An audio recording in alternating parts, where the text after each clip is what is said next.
Welcome students. इस explainer में हम आपके English chapter a truly beautiful mind को डिटेल में समझेंगे।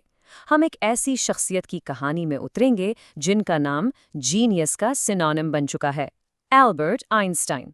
चलिए उनकी लाइफ को उनके बचपन से लेकर उनके आखिरी दिनों तक स्लाइड बाय स्लाइड एक्सप्लोर करते हैं। अच्छा, चलिए एक सवाल से शुरू करते हैं। जब आप जीनियस शब्द सुनते हैं तो आपके दिमाग में सबसे पहले किसका नाम आता है? आई एम श्योर ज्यादातर लोगों की तरह आप भी एल्बर्ट आइंस्टाइन के बारे में ही सोचते होंगे। पर क्या आप जानते हैं कि उनके बचपन में कोई उन्हें जीनियस मानता ही नहीं था? Let's find out. इस पूरे एक्सप्लेनर में हम आइंस्टाइन की लाइफ को इन 5 इंपॉर्टेंट स्टेजेस में समझेंगे, बिल्कुल आपके चैप्टर की तरह। उनके बचपन से, उनकी लव लाइफ और साइंस तक, और फिर उनकी फेम से लेकर दुनिया के लिए उनके मैसेज तक, हम सब कुछ कवर करेंगे। ओके, तो शुरुआत करते हैं उनके बचपन से। एक ऐसा बचपन जो बिल्कुल भी वैसा नहीं था जैसा हम किसी जीनियस का इमेजिन करते हैं। ये वो दौर था जब शायद किसी ने सोचा भी नहीं होगा कि ये लड़का एक दिन पूरी दुनिया की सोच को बदल कर रख देगा। आप इमेजिन कर सकते हैं, उनकी अपनी माँ को लगता था कि एल्बर्ट एक फ्रीक हैं, यानी एक अजीबोगरीब बच्चा। और इसकी वजह ये थी कि जन्म के समय उनका सर दूसरे बच्चों के कंपैरिजन में काफी बड़ा लगता था। और बात सिर्फ घर तक ही नहीं थी, उनके साथ खेलने वाले बच्चे उन्हें ब्रदर बोरिंग कहकर चिढ़ाते थे। ऐसा इसलिए क्योंकि एल्बर्ट को दूसरे बच्चों के साथ खेलने में कोई इंटरेस्ट ही नहीं था। वो तो बस अकेले मैकेनिकल टॉयज यानी कलपुर्जू वाले खिलौनों से खेलते रहते थे। यहाँ तक कि उनके स्कूल की एक हेडमास्टर ने तो उनके पिता से साफ साफ कह दिया था कि एल्बर्ट किसी भी प्रोफेशन में चला जाए, he'll never make a success at anything। मतलब वो जिंदगी में कभी कुछ नहीं कर पाएगा। सोचो कितनी गलत साबित हुई ये बात। लेकिन सच्चाई तो कुछ और ही थी। ऐसा नहीं था कि एल्बर्ट एक बुरे स्टूडेंट थे। असल में वो म्यूनिक के हाई स्कूल में लगभग हर सब्जेक्ट में काफी अच्छे मार्क्स लाते थे। उन्हें प्रॉब्लम मार्क्स से नहीं बल्कि स्कूल के स्ट्रिक्ट डिसिप्लिन से थी। और ये वो शब्द है जो उनकी नफरत की वजह था, रेजिमेंटेशन। इसका मतलब होता है हद से ज्यादा अनुशासन, बिल्कुल आर्मी जैसी सख्ती। आइंस्टाइन को स्कूल का ये घुटन भरा माहौल बिल्कुल पसंद नहीं था और इसी वजह से उनकी टीचर्स से अक्सर बहस हो जाती थी। और फाइनली 15 साल की उम्र में उन्होंने वो स्कूल हमेशा के लिए छोड़ दिया। तो स्कूल के उस घुटन भरे माहौल से निकलकर आइंस्टाइन की लाइफ में एक नया और ज्यादा आज़ाद चैप्टर शुरू हुआ। उनके पेरेंट्स मिलान इटली शिफ्ट हो गए थे और एल्बर्ट ने अपनी आगे की पढ़ाई के लिए स्विट्जरलैंड जाने का फैसला किया। आइंस्टाइन ने डिसाइड किया कि वो ज्यूरिक की एक यूनिवर्सिटी में पढ़ेंगे और इसके पीछे एक खास वजह थी। ज्यूरिक शहर म्यूनिक के मुकाबले कहीं ज्यादा लिबरल था, मतलब वहाँ लोगों के विचार ज्यादा खुले थे और आइंस्टाइन जैसे फ्री थिंकर के लिए ये माहौल बिल्कुल परफेक्ट था। और इसी आज़ाद माहौल में उनकी मुलाकात हुई मिलेवा मैरिज से। मिलेवा उनकी ही तरह एक ब्रिलियंट स्टूडेंट थी और आइंस्टाइन को उनमें एक एली दिखा, एक साथी, एक दोस्त जो उनकी तरह सोचती थी और उन्हें समझती थी। और उन दोनों में एक चीज़ कॉमन थी, दोनों को फिलिस्टीन्स से सख्त नफरत थी। ये शब्द उन लोगों के लिए यूज़ होता है जिन्हें आर्ट, लिटरेचर या साइंस जैसी चीज़ों से कोई लेना देना नहीं होता। आइंस्टाइन और मिलेवा को लगता था कि उनकी फैमिलीज और यूनिवर्सिटी ऐसे ही लोगों से भरी पड़ी हैं।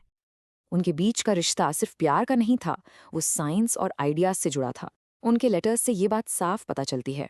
इस कोट में देखें, वो मिल्वा को लिख रहे हैं कि वो कितने खुश और प्राउड फील करेंगे जब वो दोनों मिलकर रिलेटिविटी पर अपने काम को सक्सेसफुली पूरा कर लेंगे। यहाँ साइंस और फीलिंग्स एक हो जाते हैं। 1900 में ग्रेजुएशन के बाद आइंस्टाइन के पास कोई जॉब नहीं थी। फाइनली 1902 में उन्हें बर्न के एक पेटेंट ऑफिस में एक टेक्निकल एक्सपर्ट की नौकरी मिली। अब उनका काम दिन भर दूसरे लोगों के इन्वेंशंस को चेक करना था, लेकिन चुपके से वो अपने खुद के रेवोल्यूशनरी आइडियाज पर भी काम कर रहे थे। और पता है, वो मजाक में अपने डेस्क की दराज को क्या कहते थे? Bureau of theoretical physics. सोचिए, यही वो जगह थी जहां वो अपने सीक्रेट पेपर्स और आइडियाज रखते थे, वो आइडियाज जो आगे चलकर साइंस की दुनिया में तूफान लाने वाले थे। और फिर आया साल 1905। इसे उनका मिरेकल ईयर भी कहा जाता है। उसी साल आइंस्टाइन ने अपने कई ग्राउंड ब्रेकिंग पेपर्स पब्लिश किए, जिनमें से एक था उनका स्पेशल थ्योरी ऑफ रिलेटिविटी। और इसी थ्योरी से निकला दुनिया का सबसे फेमस फॉर्मूला E = mc²। इस एक इक्वेशन ने मास और एनर्जी को देखने का नजरिया ही बदल दिया। और यही आइंस्टाइन का जादू था। वो सबसे कॉम्प्लेक्स साइंटिफिक आइडियाज को भी बड़े आसान शब्दों में समझा सकते थे। अब देखिए ना, रिलेटिविटी जैसे मुश्किल कॉन्सेप्ट को समझाने के लिए उन्होंने कितना सिंपल और मज़ेदार एग्जाम्पल यूज़ किया। ये उनके सेंस ऑफ ह्यूमर को भी दिखाता है।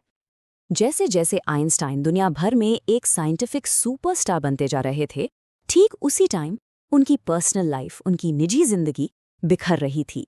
ये उनकी लाइफ का एक अजीब सा पैराडॉक्स था, एक विरोधाभास।